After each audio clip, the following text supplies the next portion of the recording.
கோவையைச் சேர்ந்தவர் வைஷ்ணவி.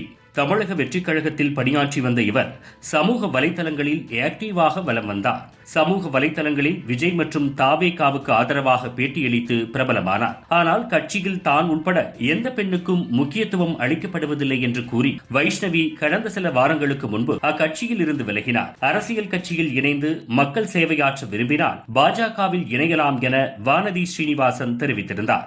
மதிமுக தரப்பிலும் அழைப்பு விடுக்கப்பட்டது. இந்த நிலையில்தான் நேற்று மாலை கோவையில் முன்னாள் அமைச்சர் செந்தில் பாலாஜி முன்னிலையில் வைஷ்ணவி திமுகவில் இணைந்தார். அப்போது செய்தியாளர்களை சந்தித்த வைஷ்ணவி, இளைஞர்களை ஊக்குவிப்பார்கள் என்பதால் தாவேகாவில் ஓராண்டுக்கு மேல் பணியாற்றினேன். ஆனால் அங்கு அப்படி நடக்கவில்லை. ஏராளமான இளைஞர்களுக்கும் பெண்களுக்கும் அதிருப்திதான் மிஞ்சியது. பாஜகவின் மற்றொரு முகமாகத்தான் தாவேகா உள்ளது. இனி என் மக்கள் பணி திமுகவில் தொடரும் என்றார். வைஷ்ணவியுடன் மேலும் சில இளைஞர்கள் திமுகவில் இணைந்தனர். இந்த நிகழ்வில் கோவை திமுகவின் முக்கிய நிர்வாகிகள் உடனிருந்தனர்.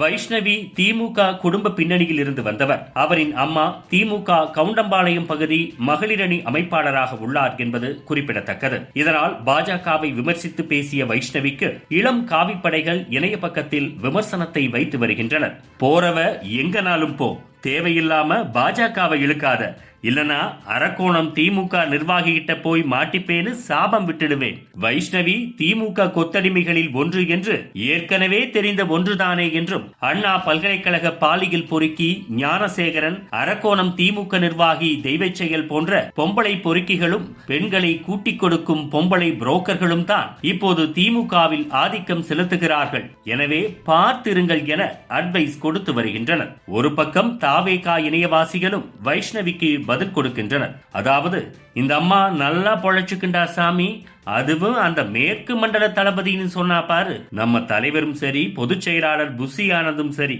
இந்த பதவி விஷயத்துல எந்த தப்பும் பண்ணல. இதிலிருந்தே நல்லா புரிந்து கொள்ள முடியுது. நல்ல வேலை, இதுகளுக்கெல்லாம் பதவி கொடுத்திருந்தா என்ன சேட்டையெல்லாம் பண்ணி இருப்பாங்க கட்சியில் இருந்துட்டு.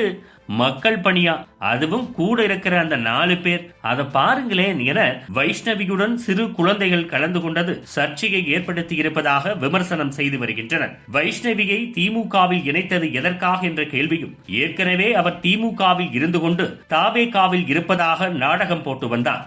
ஊழல் செய்தவர் முன்னிலையில் இளம் பெண், நல்ல அரசியல் பகுத்தறிவு என்ற விமர்சனமும் எழுந்துள்ளது. இதுபோன்று முக்கிய நிகழ்வுகள், அரசியல் தகவல்களை ஆழமாகவும் மாறுபட்ட கோணத்திலும் அறிந்து கொள்ள மறக்காமல் உங்கள் IND தமிழ் 24/7 பக்கத்தை பின்பற்றிக் கொள்ளவும். உங்கள் ஒவ்வொரு ஆதரவும் இதுபோன்று பல நிகழ்வுகளின் பின்னணியை அறிய உதவும்.